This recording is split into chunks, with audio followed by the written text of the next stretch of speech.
শ্রীমা ভাসিত সম্মুখে জীবনকথা পর্ব ২৯।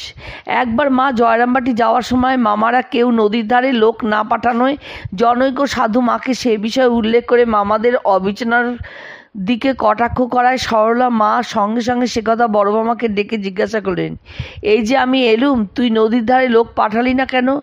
আমার এই ছেলেগুলি এলো, তুই একটি লোকও পাঠালি না, নিজে গেলিও না। মায়ের ভাইদের অর্থাকাঙ্ক্ষা ও ঝগড়া বিবাদ প্রসঙ্গে মা রাসবিহারী মহারাজকে বলছেন, ওদের ওখানে কেবল দুঃখের কাহিনী, কেলেটাই কেবল টাকা টাকা করে, আবার ওর দেখা দেখি প্রসন্ন এখন করছে। বড়দা কখনো চায় না, বলে দিদি কোথায় টাকা পাবে। একবার জয়রামবাটিতে মায়ের জন্মতিথিতে কোনো কারণে কালীমামা মায়ের উপর অসন্তুষ্ট হয়ে মাকে শিক্ষা দেবার জন্য না খেয়ে বেরিয়ে গেছেন।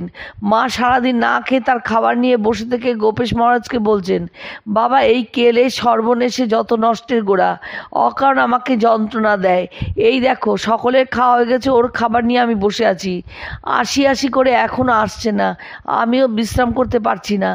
একবার নলিনী দিদির স্বামী নলিনী দিদিকে শ্বশুরবাড়ি ফিরিয়ে নিয়ে যেতে এলে দিদি শ্বশুরবাড়ির আতঙ্কে দরজায় খিল দিলেন এবং জোর করলে আত্মহত্যা করার ভয় দেখালেন।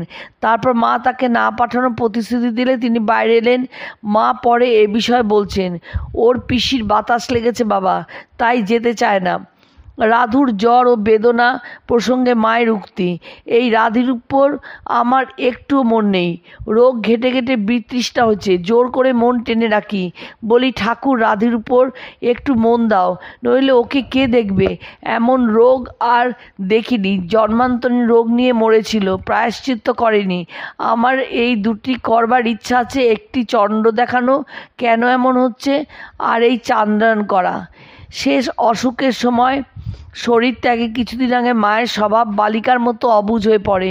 সেবিকাদের বারবার জ্বর মাপা ও ভাত খাওয়ানোর চেষ্টায় বিরক্ত হয়ে মা শরৎ মহারাজকে বলেন, দেখো না বাবা, এরা আমাকে কত বিরক্ত করছে, খালি খাও খাও, এদের রব আর জানে খালি বগলে কাঠি দিতে, তুমি ওকে বলে দাও যেন বিরক্ত না করে।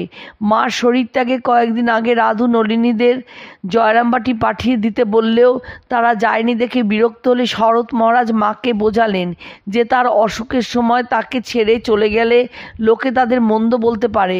শুনে মা বলছেন, তা পাঠিয়ে দিলেই ভালো হতো, তবে যেন আমার কাছে আর ওরা না আসে, আমার আর ওদের ছায়া দেখতে ইচ্ছা নেই।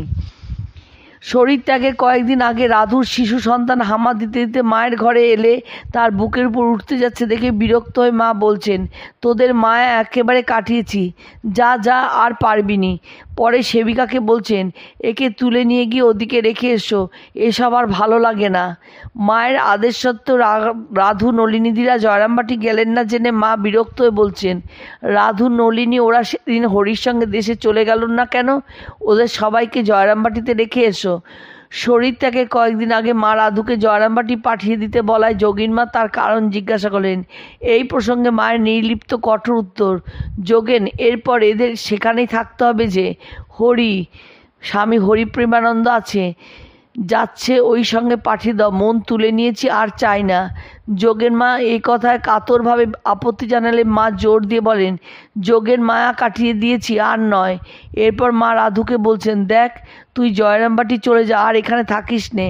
সেবিকা সরলা দেবীকে বললেন, শরৎকে বল ওদের জয়রামবাটি পাঠিয়ে দিতে।